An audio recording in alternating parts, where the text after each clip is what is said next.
Subscribe कीजिए 10th class गणित channel को और बेल आइकन को दबाइए लेटेस्ट वीडियो देखने के लिए।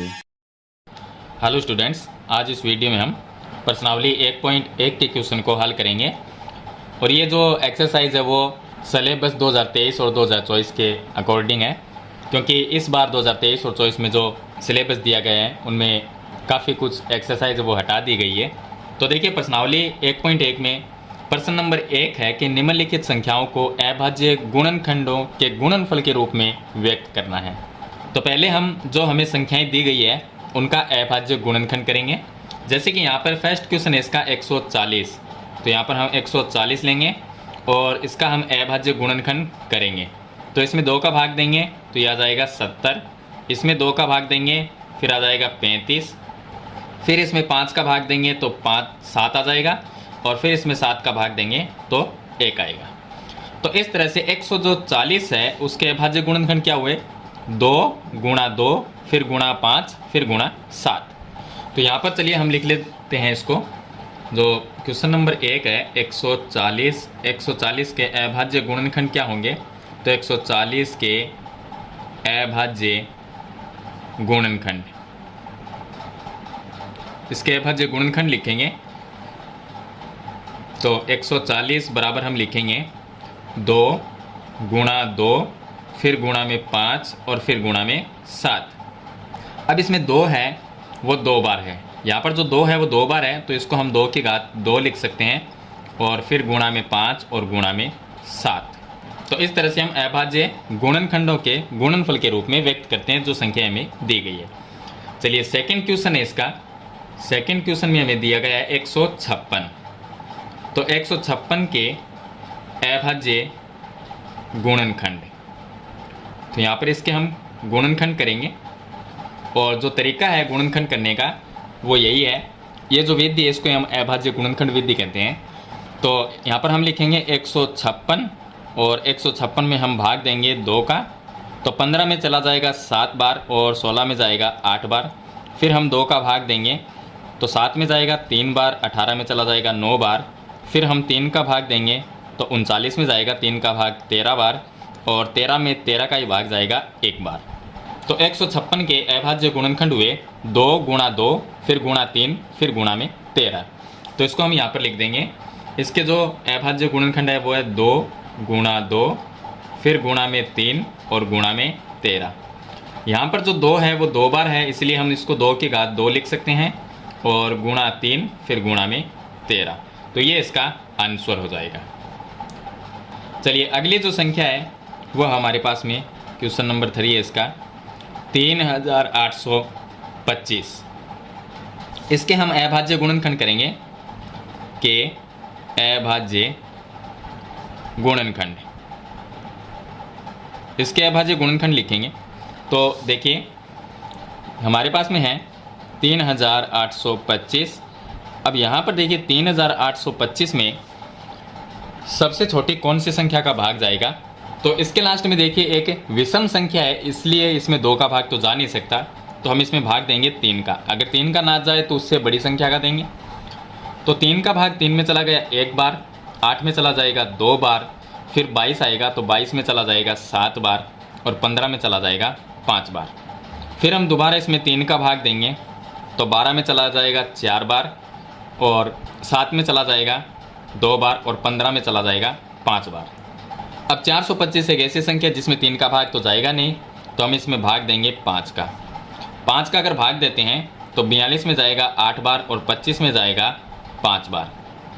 फिर हम 5 का भाग देंगे 85 में तो 17 बार जाता है और 17 एक ऐसी संख्या है जिसमें 17 का ही भाग जाएगा 1 बार। तो 3825 के अभाज्य गुणनखंड हुए 3 गुणा 3 गुणा 5 फिर गुणा में 5 गुणा में 17। तो यहाँ पर हम लिख देंगे इसके अभाज्य गुणनखंड 3 गुणा 3 गुणा 5 गुणा 5 और फिर इसके गुणा में 17। तो इसके अंदर 3 2 बार है और 5 भी 2 बार है, तो इसको हम लिख सकते हैं 3 की घात 2 गुणा 5 2 बार है तो 5 की घात 2 और गुणा में 17। तो ये हो जाएंगे 3825 के अभाज्य गुणनखंड। इनको हमने गुणनफल के रूप में लिख दिया। चलिए अगली जो संख्या है हमारे पास में वो संख्या है 5005। तो 5005 में हम भाग देंगे, तो यहाँ पर 5005 है, इसमें सबसे पहले हम भाग देंगे 5 का, तो 5 का भाग इसमें चला गया एक बार, 0 0 1 आ जाएगा। अब इसमें 5 का भाग तो जाएगा नहीं, 6 एक सम संख्या उसका भी नहीं जाएगा, तो हम इसमें भाग देंगे 7 का। अगर 7 का ना जाए तो इससे बड़ी संख्या का देंगे। 7 का भाग 10 में चला गया एक बार, और 30 में चला जाएगा 4 बार, 21 में चला गया 3 बार। फिर 143 एक ऐसी संख्या है जिसमें 11 का ही भाग जाता है। 14 में चला गया एक बार, और 33 में चला जाएगा 3 बार, और 13 में 13 का ही भाग जाएगा एक बार। तो देखिए 5005 के अभाज्य गुणनखंड क्या हुए, 5 7 11 और 13। तो यहाँ पर हम लिख देंगे इसके अभाज्य गुणनखंड होंगे 5 गुणा 7 फिर गुणा में 11 फिर गुणा में 13। तो इस तरह से अभाज्य गुणनखंड हो जाएंगे। लास्ट जो संख्या है क्वेश्चन नंबर 5 की 7429 के अभाज्य गुणनखंड, ये एक ऐसी संख्या है जिनमें छोटी संख्याओं का भाग नहीं जाता है। तो इसका जो अभाज्य गुणनखंड करेंगे तो वह आएगा हमारे पास में, मैं यहाँ पर लिख देता हूँ 17 × 19 × में 23। इसमें सबसे पहले भाग जाएगा 17 का, उसके बाद में जाएगा 19 का, और उसके बाद में जाएगा 23 का, क्योंकि ये एक ऐसी संख्या है जिनमें 2 से लेकर 16 तक की किसी भी संख्या का भाग नहीं जाता है। तो इस तरह से हम 7429 के अभाज्य गुणनखंड लिख देंगे। और गुणनखंड करने का जो तरीका है वो यही तरीका रहेगा अभाज्य गुणनखंड विधि वाला। चलिए इसके बाद में इसका दूसरा क्वेश्चन हल करते हैं। चलिए अब हम प्रश्न नंबर 2 हल करेंगे। इसमें दिया गया है कि पूर्णांकों के निम्नलिखित युग्मों के HCF और LCM ज्ञात कीजिए। तो ये जो हमें पूर्णांक दिए गए, जो संख्याएं दी गई है, इनका HCF निकालेंगे, LCM निकालेंगे। उसके बाद में लिखा है कि इसकी जांच कीजिए कि दो संख्या का जो गुणनफल है, मतलब इन दोनों का गुणनफल HCF और LCM जो इनका आएगा, अगर उनको गुणा कर दे और इन दोनों संख्या को गुणा कर दे तो वो बराबर होता है। ये इसकी जांच करनी है।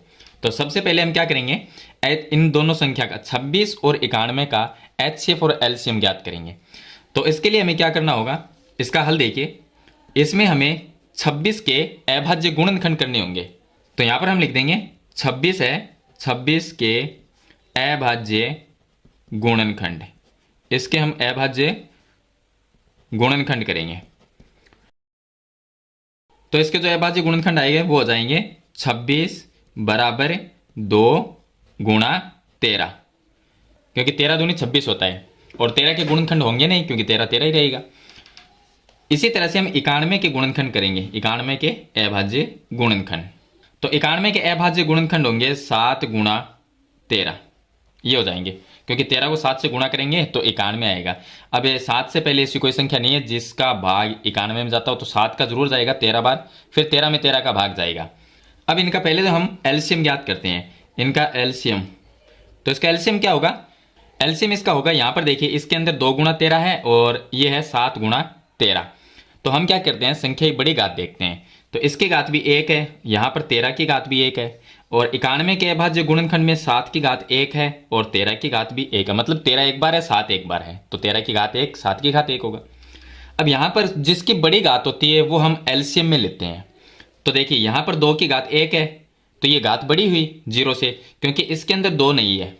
हमें एलसीएम इन दोनों में से लेना है, लेकिन क्या करेंगे कि इसमें 2 की घात हम 0 मानेंगे, क्योंकि 2 की घात 0 का मान 1 होता है। तो 2 की घात 0 बड़ी हुई या 2 की घात 1, तो ये 2 की घात 1 बड़ी हुई, तो हम लेंगे यहाँ पर 2।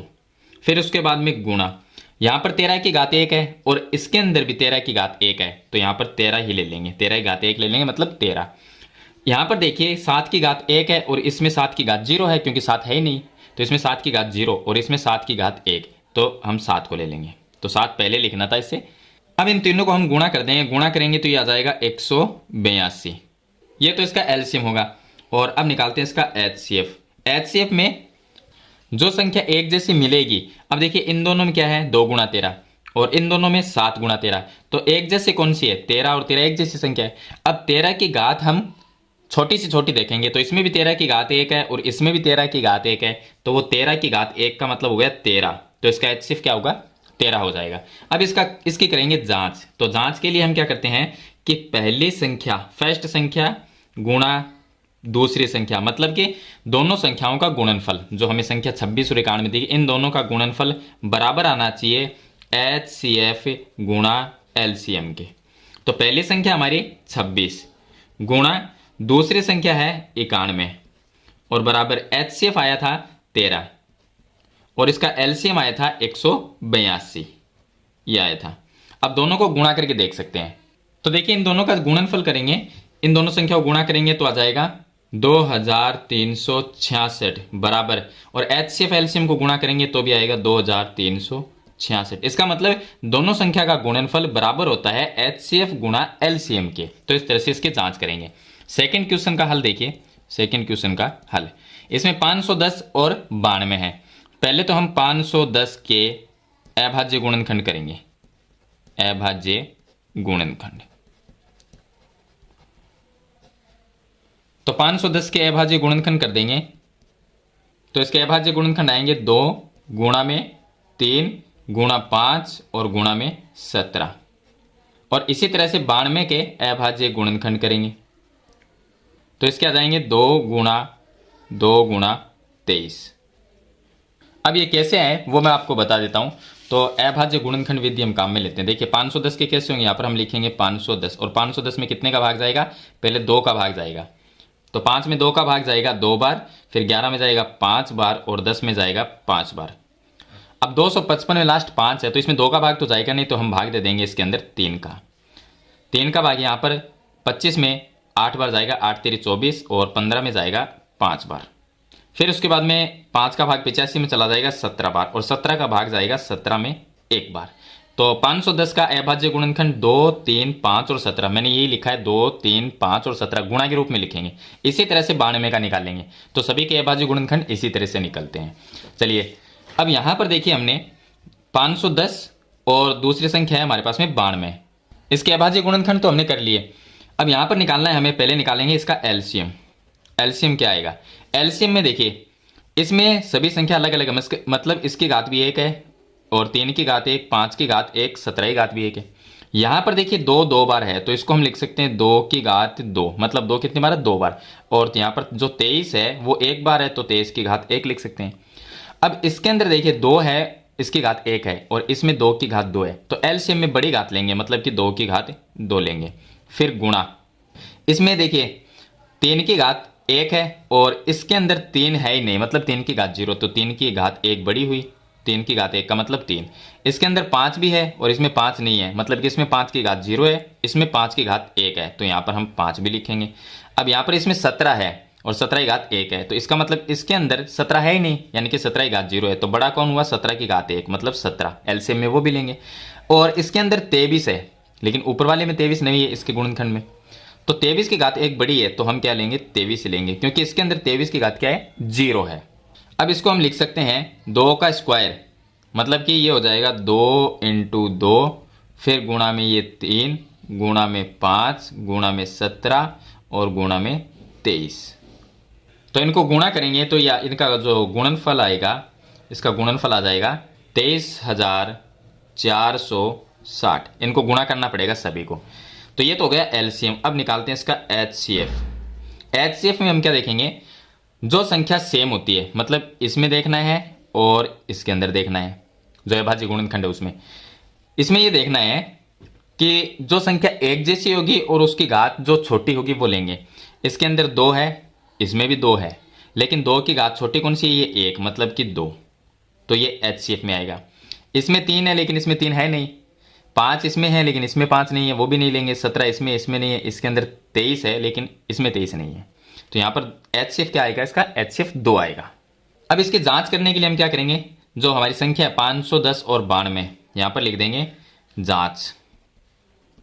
जांच में हम लिखेंगे पहली संख्या 510 गुणा दूसरी संख्या 92, इनका गुणनफल है वो HCF और LCM के बराबर आना चाहिए। तो LCM कितना है, 23,460, 23,460 गुणा HCF इसका 2। तो इनको गुणा करेंगे तो यार इनका गुणनफल आएगा 46,920 और इसका भी गुणनफल इनका आएगा 46,920। तो देखिए दोनों संख्या का गुणनफल और HCF गुणा LCM दोनों चीज क्या होती है, बराबर होती है। चलिए उसके बाद में लास्ट संख्या है 336 और 54। तो 336 के अभाज्य गुणनखंड करेंगे, तो 336 और इसके अभाज्य गुणनखंड होंगे 2 गुणा 2 गुणा 2 गुणा 2। उसके बाद में आएगा गुणा में 3 और गुणा में 7। इसी तरह से 54 जो है उसके अभाज्य गुणनखंड करेंगे, तो इसके अभाज्य गुणनखंड हो गए 2 गुणा 3 गुणा 3 गुणा 3। अब इसको हम लिख सकते हैं, देखिए इसमें 2 कितनी बार, 1 2 3 4 बार, यानी कि 2 की घात 4 गुणा 3 है तो 3 की घात 1 है, गुणा 7 की घात भी 1 है। और इसे हम लिख सकते हैं 2 एक बार है, मतलब कि 2 की घात 1 गुणा 3 यहाँ पर 3 बार है तो 3 की घात 3 लिख सकते हैं। पहले इसका हम एलसीएम निकालते हैं। तो एलसीएम के अंदर बड़ी घात देखनी है, जैसे इसमें भी 2 है और इसमें भी 2 है, तो 2 की घात 4 बड़ी है, तो हम यहाँ पर लिख देंगे 2 की घात 4। फिर गुणा में इसमें 3 है और इसमें भी 3 है, लेकिन 3 की घात जो बड़ी है मतलब 3 की घात 3 वो एलसीएम में आ जाएगा। और उसके बाद में गुणा, इसमें 7 है और इसमें 7 नहीं है, मतलब 7 की घात 1 है वो बड़ी है, तो 7 की घात 1 का मतलब 7 हो गया। तो अब इनको गुणा करेंगे तो इसका जो एलसीएम आएगा वो आएगा 3024। अब इसका एचसीएफ निकालते हैं। तो एचसीएफ में एक जैसी संख्या देखनी है और जिसकी घात कम होगी वो लिखेंगे। इसमें भी 2 है, इसमें भी 2 है, तो 2 की घात 1 है वो लेना है, तो 2 की घात 1 का मतलब 2। उसके बाद में 3 की घात, इसमें 3 है और इसमें 3 की घात 1 है, तो हमें गुणा में 3 की घात 1 लिखना है। इसमें 7 है, इसमें 7 नहीं है, वो तो एचसीएफ में वो लेना ही नहीं है। अब देखिए इनको गुणा कर देंगे तो ये आ जाएगा 6। अब इसकी जांच करेंगे, तो जांच में हम लिखेंगे पहली संख्या 336 और दूसरी संख्या 54 है, 336 और 54 थी, तो दोनों संख्याओं का गुणनफल 336 इंटू 54 बराबर आना चाहिए एचसीएफ गुणा एलसीएम के। तो एलसीएम कितना है 3024 और गुणा में लिखेंगे एचसीएफ 6। अब दोनों इनका गुणनफल करेंगे तो ये आ जाएगा 18144 और इनको गुणा करके देखेंगे तो भी आएगा 18144। तो दो संख्याओं का गुणनफल बराबर आना चाहिए एचसीएफ और एलसीएम के गुणनफल के बराबर। तो इस तरह से प्रश्न नंबर 2 के जो क्वेश्चन है उनको हल करना है। चलिए इसके बाद में प्रश्न नंबर 3 हल करते हैं। चलिए प्रश्न नंबर 3 हल करते हैं। इसमें दिया गया है कि अभाज्य गुणनखंड विधि द्वारा निम्नलिखित पूर्णांकों के एचसीएफ और एलसीएम ज्ञात करने हैं। तो इनका हम एचसीएफ और एलसीएम निकालेंगे। तो यहाँ पर पहला क्वेश्चन है 12, 15 और 21, ये इसमें 3 संख्या है जिनका एचसीएफ और एलसीएम ज्ञात करना है। तो अभाज्य गुणनखंड विधि हमें काम में लेनी है। तो देखिए 12 के अभाज्य गुणनखंड क्या होंगे, तो इस तरह से हम 12 के अभाज्य गुणनखंड करेंगे। इसमें 2 का भाग देंगे 6 आएगा, फिर 2 का भाग देंगे 3 आएगा और 3 का भाग देंगे तो 1 आएगा। उसके बाद में 15 के करते हैं, तो 15 के आ जाएंगे 15 में 3 का भाग जाएगा 5 बार और फिर 5 का भाग देंगे 1 बार। इसी तरह से 21 का अभाज्य गुणनखंड करेंगे तो 21 में भाग जाता है 3 का 7 बार, फिर 7 का भाग देंगे 1 बार। तो यहाँ पर 12 के अभाज्य गुणनखंड क्या हुए 2, 2 और 3, तो यहाँ पर हम लिख देंगे 12 के अभाज्य गुणनखंड। तो 12 के अभाज्य गुणनखंड होंगे 2 गुणा 2 फिर गुणा में 3। इसी तरह से 15 के अभाज्य गुणनखंड हो जाएंगे 3 गुणा 5 और 21 के हो जाएंगे 3 गुणा 7।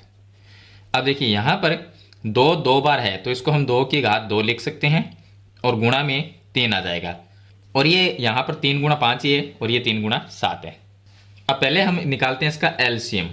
तो एलसीएम क्या आएगा, एलसीएम में हम संख्या की बड़ी घात देखते हैं।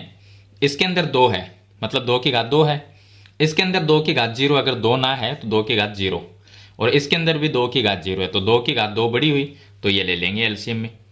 फिर गुणा में देखिए 3 इसमें भी है और यहाँ पर भी 3 है और इसमें भी 3 है, तो सभी में घात 3 मतलब 1 बार है। 3 की घात ये भी 1 है और इन दोनों में भी 1 1 है, तो हम 3 की घात 1 का मतलब 3 को लेंगे। उसके बाद में इसके अंदर 5 है उसकी घात 1 है और इनमें 5 नहीं है तो इसका मतलब 5 की घात 0 है और इसमें भी 5 की घात 0 है, तो 5 की घात ये 1 है, ये बड़ी घात है तो हम ले लेंगे 5। इसी तरह से जो 7 है उसकी भी 7 है वो 1 बार है मतलब 7 की घात 1 है, तो यहाँ पर हम ले लेंगे 7। अब इनको गुणा करेंगे तो देखिए 2 का स्क्वायर 4 होता है और 4 को 3 से गुणा करेंगे 12, 12 को 5 से गुणा करेंगे तो 60 आ जाएगा और 60 को हम 7 से गुणा करेंगे तो ये आ जाएगा 420। अब इसका निकालते हैं एचसीएफ। एचसीएफ में संख्या की सबसे छोटी घात देखेंगे, जो संख्या सेम होती है उसकी। तो इसमें 2 है लेकिन इन दोनों में 2 नहीं है। 3 सभी में, इसमें भी है, इसमें भी है और इसमें भी है, और सभी की घात 1 जैसी है, मतलब 3 की घात 1 है। तो इसका HCF आ जाएगा 3। 5 और 7 देखिए, इसमें 5 है लेकिन इन दोनों में नहीं है, 7 इसमें है लेकिन इन दोनों में नहीं है, तो वो HCF में नहीं लिया जाता। चलिए दूसरा क्वेश्चन इसका हल करते हैं। दूसरे क्वेश्चन में दिया गया है, पहले है 17। तो 17 के अभाज्य गुणनखंड क्या होंगे? 17 एक ऐसी संख्या है जिसमें 1 का भाग जाता है, ये 17 का खुद का भाग जाता है, तो इसको हम 1 गुणा 17 लिख सकते हैं। इसी तरह से जो 23 है उसको हम लिख सकते हैं 1 गुणा 23, ये इसके अभाज्य गुणनखंड होंगे। और 29 है उसको भी हम लिख सकते हैं 1 गुणा 29। तो इसका पहले निकालेंगे एलसीएम। एलसीएम इनका आएगा, देखिए सभी में 1 है तो वो 1 भी एलसीएम आएगा क्योंकि 1 की घात 1 है। फिर गुणा, यहाँ पर देखिए 17 की घात 1 है और इनमें 17 की घात 0 है, तो बड़ा कौन हुआ? 17 की घात 1, मतलब कि 17 भी लेंगे। और 23 है उसको भी ले लेंगे क्योंकि 23 की घात 1 बड़ी है। इसमें 29 है और इन दोनों में 29 नहीं है, मतलब 29 की घात 0 है इन दोनों में, तो 29 है वो ले लेंगे और इनको गुणा कर देंगे तो ये आ जाएगा 11,339। और इसका HCF निकालेंगे तो HCF में जो सेम संख्या होती है और जिसकी घात छोटी होती है वो लेते हैं। तो इनमें देखिए इनके जो अभाज्य गुणनखंड है उनमें सेम संख्या 1 है और 1 सभी में 1 है, तो इसका HCF क्या आएगा? 1 आ जाएगा। क्वेश्चन नंबर इसका 3 है। इसमें पहले 8 के अभाज्य गुणनखंड लिखेंगे, तो 8 को हम लिख सकते हैं 2 गुणा 2 गुणा 2, और 9 को हम लिख सकते हैं 3 गुणा 3, और 25 को लिख सकते हैं 5 गुणा 5। अब इसको हम लिख सकते हैं 2 की घात 3, क्योंकि 2 3 बार है, 3 यहाँ पर 2 बार है तो 3 की घात 2, और 5 2 बार है तो 5 की घात 2। पहले एलसीएम लिखेंगे तो एलसीएम में क्या आएगा? 2 की घात 3 बड़ी है और बाकी में 2 की घात 0 है, तो 2 की घात 3 लेंगे। फिर गुणा, 3 की घात 2 है वो बड़ी है क्योंकि बाकी में 3 की घात 0 है, तो 3 की घात 2, और 5 की घात 2 है वो भी ले लेंगे क्योंकि ये बड़ी है, बाकी में 5 की घात 0 है। तो यहाँ पर देखिए 2 की घात 3 का मतलब 8 होता है, और गुणा 3 का स्क्वायर करेंगे मतलब 3 की घात 2 का मतलब होता है 9, और यहाँ पर 5 का स्क्वायर 25। अब इनको जब गुणा करेंगे तो ये आ जाएगा 1800, इसका एलसीएम आएगा 1800। और HCF में सेम संख्या देखनी है, इनमें सेम संख्या कोई भी नहीं है, तो HCF में हम 1 लिख देंगे। तो इस तरह से आपको प्रश्न नंबर जो 3 है उसमें अभाज्य गुणनखंड विधि से HCF और एलसीएम ज्ञात करना है। चलिए इसके बाद में हम क्वेश्चन नंबर 4 हल करते हैं। अब देखिए प्रश्न नंबर 4 है कि HCF 306 और 657 का 9 है, मतलब ये 2 संख्याएं हमारी, पहली संख्या ये है, दूसरी संख्या ये, इन दोनों का HCF जो है वो 9 दिया गया है और इन दोनों संख्याओं का LCM ज्ञात करना है। तो इसका एक फॉर्मूला होता है ज्ञात करने का, फॉर्मूला होता है कि LCM गुणा HCF, LCM गुणा HCF बराबर होता है पहली संख्या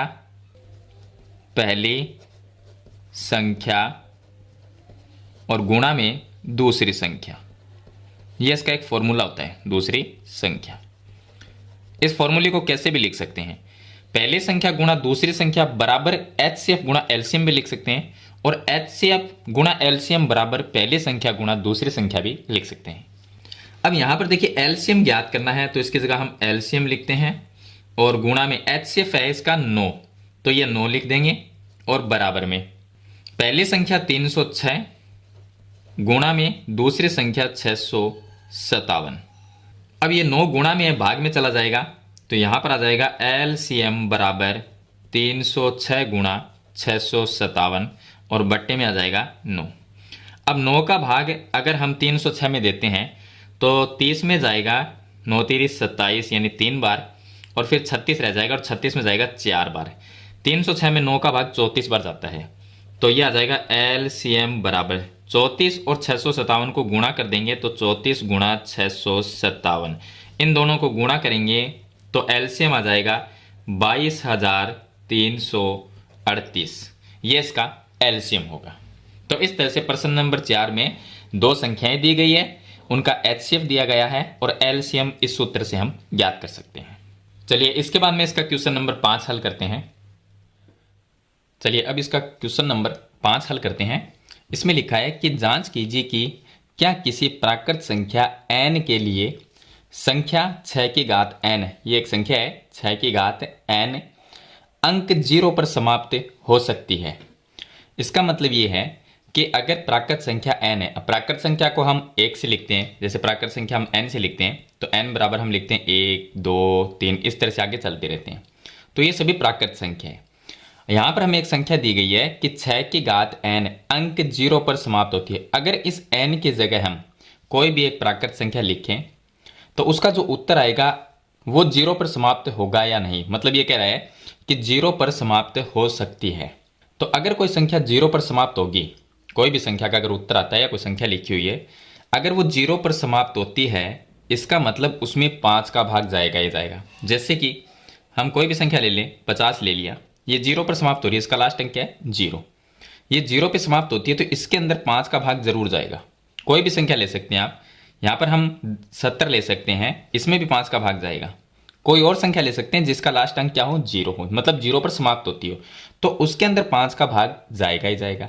अब यहाँ पर जो 6 की घात n है, अगर ये अंक 0 पर समाप्त होती है तो 6 की घात जो n का जो आंसर आएगा वो अगर 0 पर समाप्त होगी तो उसके अंदर 5 का भाग जाएगा ही जाएगा।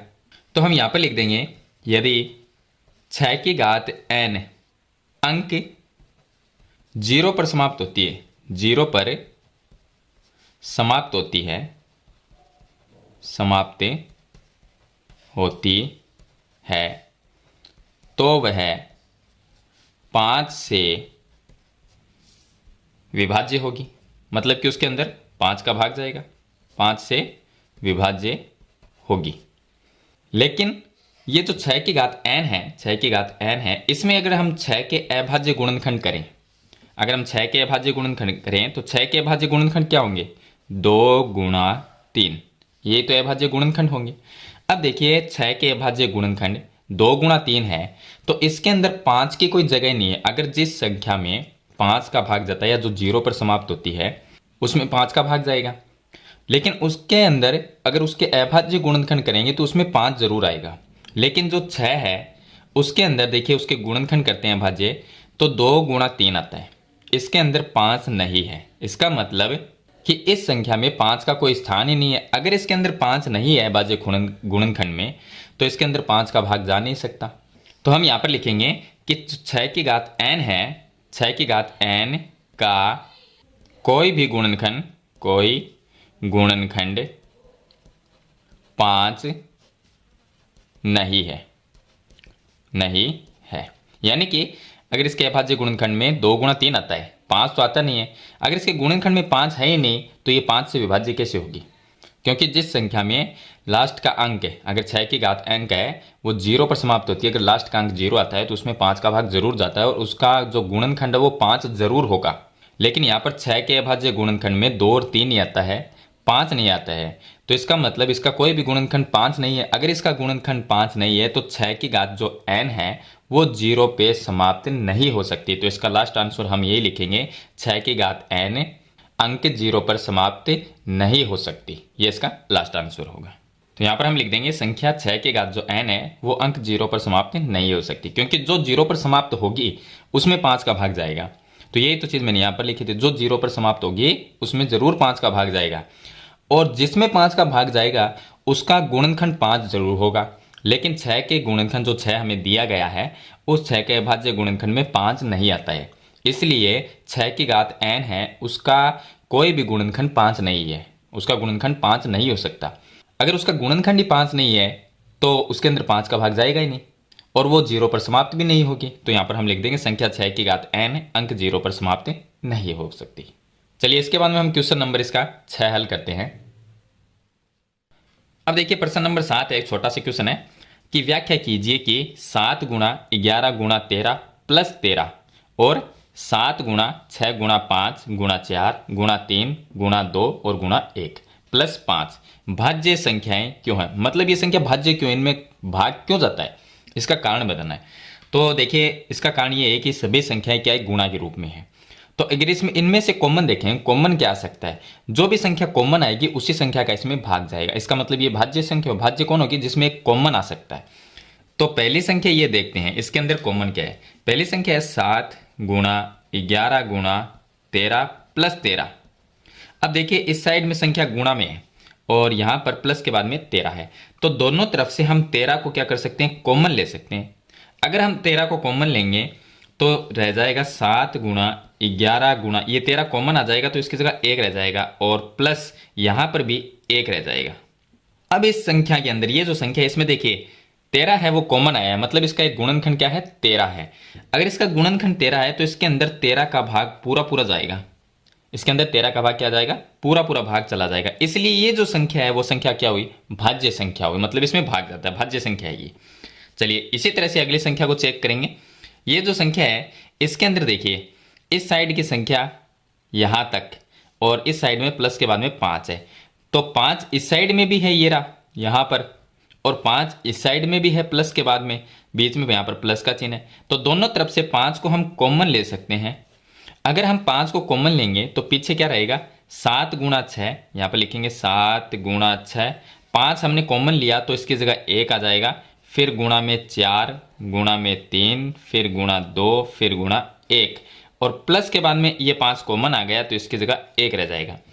अब इसमें से देखिए हमने कॉमन लिया है 5, यानी कि इसका एक गुणनखंड 5 है और इसका एक गुणनखंड 5 है, तो इस पूरी संख्या में हम 5 का भाग दे सकते हैं जो कि पूरा पूरा चला जाएगा। इसलिए ये जो संख्या है वो भाज्य संख्या है। तो यहां पर इसका उत्तर में ये लिखना है कि इसका एक गुणनखंड 5 है इसलिए ये भाज्य संख्या है, और इसके अंदर एक इसका जो गुणनखंड है वो 13 है इसलिए ये संख्या भाज्य संख्या है। तो ये एक छोटा सा क्वेश्चन है, क्वेश्चन नंबर 6। चलिए इसके बाद में हम इसका क्वेश्चन नंबर 7 हल करते हैं। अब देखिए प्रश्न नंबर मैं 7 आपको यहीं पर बता देता हूं। तो इसका जो क्वेश्चन नंबर 7 है उसमें लिखा है कि किसी खेल के मैदान के चारों ओर वृत्ताकार पथ है, मतलब कि एक वृत्त जैसा पथ है, और वो जो वृत्त जैसा पथ है मतलब कि वृत्ताकार मैदान, इसके चारों तरफ सोनिया है वो चक्कर लगाती है तो उसको 18 मिनट लगते हैं, जबकि रवि इसके चारों तरफ चक्कर लगाता है तो उसे 12 मिनट लगते हैं। तो यहाँ पर जो सोनिया है, सोनिया को कितना टाइम लगा, 18 मिनट, और रवि का जो टाइम है, रवि को एक चक्कर लगाने में 12 मिनट लगते हैं। तो दोनों का टाइम दिया हुआ है। अब ये देखिए दोनों सोनिया और रवि जो है वो मान लीजिए इस स्थान से चलना प्रारंभ करते हैं, एक ही स्थान से और एक ही दिशा में चलते हैं, तो कितने समय बाद में वो दोनों प्रारंभिक बिंदु पर मिलेंगे, मतलब कितने टाइम बाद में वो दोनों एक जगह जहां से चले थे वहीं पर आके मिलेंगे। तो वो टाइम हमें ज्ञात करना है। तो हम क्या करेंगे, 18 और 12 का एलसीएम निकाल लेंगे। तो पहले 18 के अभाज्य गुणनखंड करेंगे, 18 के अभाज्य गुणनखंड, इसके अभाज्य गुणनखंड कर लेते हैं। तो 18 के अभाज्य गुणनखंड करेंगे तो कितने हो गए, 18, और इसमें भाग देंगे 2 का 9 आ जाएगा, फिर 3 का भाग देंगे 3 आ जाएगा, फिर 3 का भाग देंगे 1, तो कितना हुआ 2 गुणा 3 गुणा 3। तो इसको हम लिख देंगे 2 गुणा 3 गुणा 3, और इसको हम लिख सकते हैं 2 गुणा 3 कितनी बार है, 2 बार, तो 3 की घात 2 लिख सकते हैं। चलिए 12 है, 12 मिनट जो है उसके भी अभाज्य गुणनखंड करते हैं। तो 12 के अभाज्य गुणनखंड करेंगे तो ये हो जाएगा 2 गुणा 3, और इसको हम लिख सकते हैं 2 की घात 2 और गुणा में 3। अब इसका निकालेंगे एलसीएम, अधिकतम घात। एलसीएम में क्या है, बड़ी से बड़ी घात लेते हैं, इसके अंदर 2 है इसमें भी 2 है, 2 की बड़ी घात क्या है, 2 की घात 2, तो वो एलसीएम में लिखेंगे। फिर गुणा 3 में बड़ी घात है 3 की घात 2, वो लिख लेंगे। अब 2 की घात 2 का मतलब होता है 2 × 2 4, 3 की घात 2 का मतलब होता है 3 × 3 9, दोनों को गुणा कर देंगे तो 9 चौक हो जाएंगे 36, यानी कि दोनों 36 मिनट बाद प्रारंभिक स्थान पर मिलेंगे। तो ये इन दोनों का टाइम हो जाएगा। तो इस तरह से आपको प्रश्न नंबर जो 7 है उसको हल करना है। तो मेरे ख्याल से आपको प्रश्नावली 1.1 के सभी क्वेश्चन समझ आ गए होंगे। फिर भी इनके बारे में कोई सवाल या सुझाव है तो मुझे कमेंट बॉक्स में जरूर लिखना। वीडियो पसंद आए तो लाइक और शेयर जरूर कर देना। इस चैनल पर नए तो सब्सक्राइब करना। हम मिलते हैं नेक्स्ट वीडियो में, तब तक के लिए थैंक यू।